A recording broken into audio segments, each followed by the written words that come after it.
quelques mots sur la paracha. Shoftim, quelques mots vitaminés. Sois entier avec Hachem ton Dieu. Selon Rashi, cela signifie suis-le avec intégrité, en lui faisant confiance et ne cherche pas à connaître l'avenir. Au contraire, tout ce qui t'arrivera, accepte-le avec simplicité. Tu seras alors avec lui, considéré comme sa part. Le Rav Elimelech Biderman dit que ce verset doit être à la base de l'existence de tout juif. Vivre avec une confiance en Hachem absolue, simple et sans calcul. Nos sages, dans la Gemara Makot 24a, enseignent qu'Ababouk a réuni tous les préceptes de la Torah en une seule phrase. Le juste, c'est par sa foi qu'il vivra. Le Divrei Shmuel explique que l'intention de Rashi est d'empêcher l'homme de s'inquiéter en l'écartant des extrapolations au sujet de son lendemain.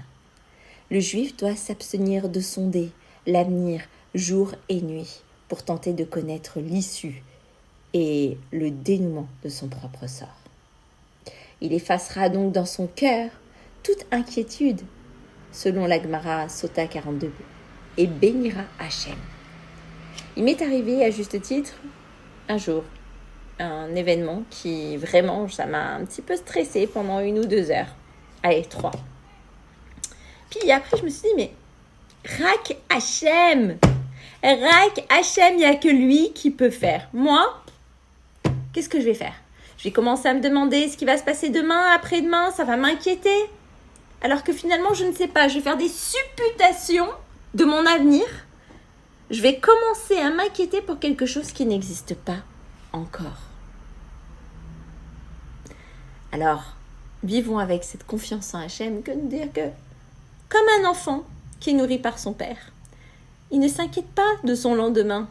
Oui, parce qu'il est confiant, il se repose, justement, entièrement sur la miséricorde de celui qui lui donnera à manger demain. Comme il lui a donné à manger aujourd'hui. De la même manière, aujourd'hui, Hachem, il a fait ça pour moi. Demain, on verra. Demain, c'est un autre jour. Hachem, il fera peut-être autre chose. Ezrat Hachem. À plus forte raison, l'homme doit-il se considérer lui aussi comme un petit enfant unique de papa Hachem, rempli de miséricorde qui nourrit le monde entier par sa bonté. Le Rafetz Chaim dit, puisque la connaissance de l'homme est tellement limitée, nous devons nous abstenir de chercher, de comprendre la conduite du roi des rois, qui lui sait tout, il sait le passé, le présent, l'avenir. Il a une vision illimitée de la situation. L'homme doit suivre les voies d'Hachem en toute innocence, avoir confiance que tout ce qu'il fait est pour le bien et que rien de mal ne peut sortir de lui. Il méritera alors, oui, de voir lui-même que tout est le fruit de sa bonté. Bonne journée à tous et à toutes.